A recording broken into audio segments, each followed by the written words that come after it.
Hello everyone, my name is Erick K. Thomas, Editor-in-Chief of The Quintessential Gentleman, and we are live on the black carpet of Maxine's Baby, the Tyler Perry story. Super excited to see this Atlanta screening and be a part of it. Make sure you tune in, be in the mix.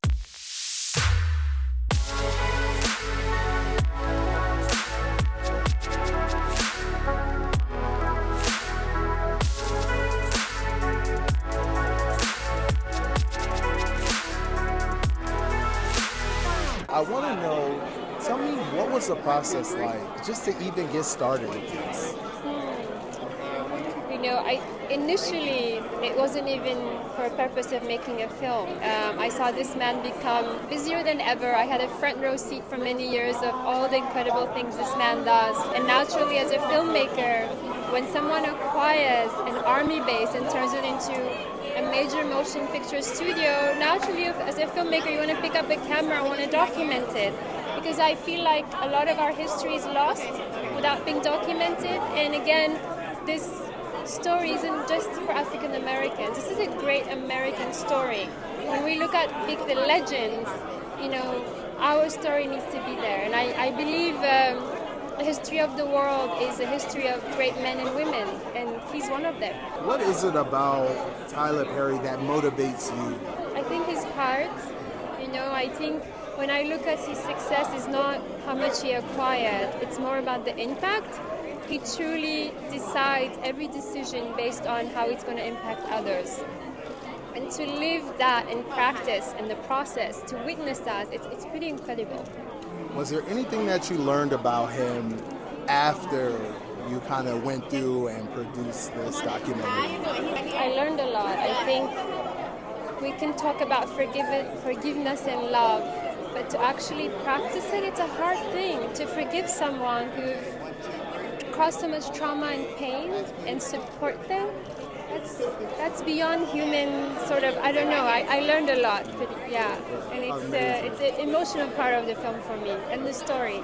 And my last question for you is, what do you want audiences to know about Tyler Perry after they watch the documentary? Oh wow, I think he's been misunderstood a lot, and I think we missed a whole chunk of what this man is about.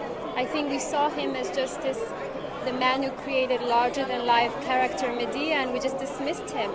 But all of the other stuff was lost.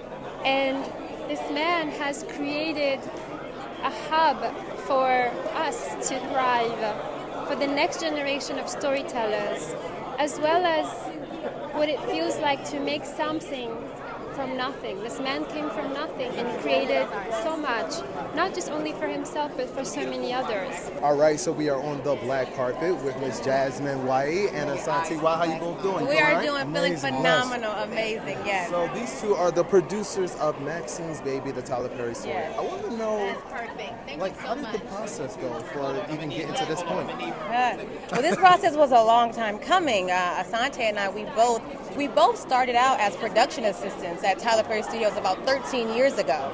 And so from there, he's worked almost every position. I was immediately thrusted into the Directors Guild. And so over years and years of a lot of hard work, we were presented with this amazing opportunity to be a part of this story. And of course, Gelila and Armani allowing us to come in to be a part of this process has changed us in so many ways. And you know, it's just something about working under someone who you put in your work, right, and it doesn't return void. So in this moment right now, like, that's what this is. So we're just happy to be here. I'm happy to be here. You know, I'm just happy to be a part of it. I'm happy to be a part of telling this story, because this story is his story, but it's also his story. So we're just happy to be here. I'm here for it all. Amazing. What you learned about Tyler Perry after going ahead and producing this?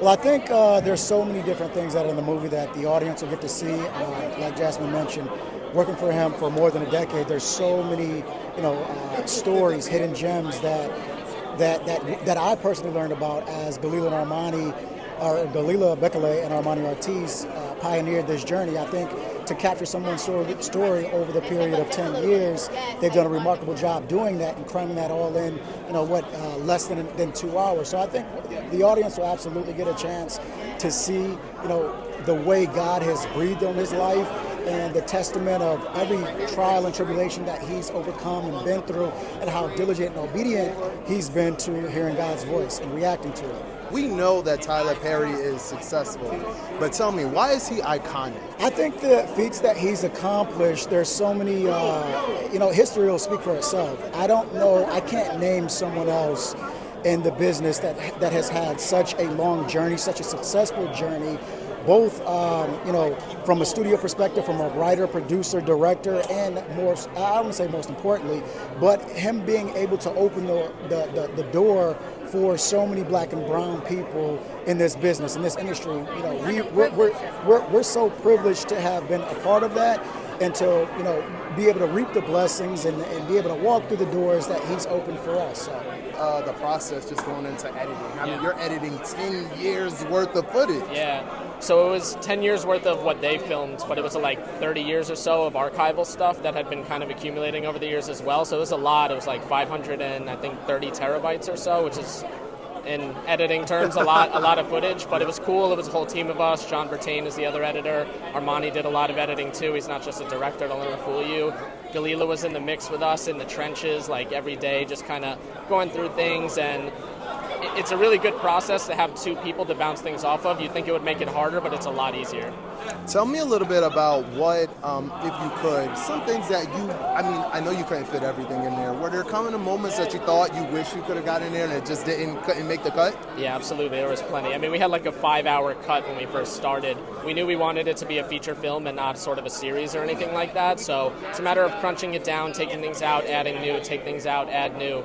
Eventually you get to a point when you feel like you really tell the story. You feel like you cover some of those like detail points that are important, the intimate points. That was a really big kind of sticking thing for Armani and Gelila. Like, we want to tell his life story, we want to tell his career, but we really want to get in and show the intimacy of the time spent with him, what downtime is like, what the emotional beats are. So at a certain point, you get it to a right and it clicks and you just walk away, Very good. And tell me, what did you learn about Tyler after going through this whole process? I learned a lot. When I first got brought into the project, I personally didn't even know that he made plays. So I'm New Yorker, East Coast, this just wasn't my world, and I got brought in through Armani and Gelila, and I got to a point where I was learning all this about him. I really am excited for people to see the film because it's going to show a lot that others don't really understand about him. To use an example, like, he's such a warm guy. You see people on screen and you think they're warm, but when you really see the warmth of him behind the scenes with his crew, the people he puts together at Tyler Perry Studios and what they have kind of accomplished as a team, that all comes from him and his soul, And for me, man, I'm just more excited than ever. I'm more inspired, I want to go do my thing now, same with everybody else who worked on it. Amazing. It was amazing. I got to see it earlier, I got to see it. It was phenomenal. So thank you so much for it.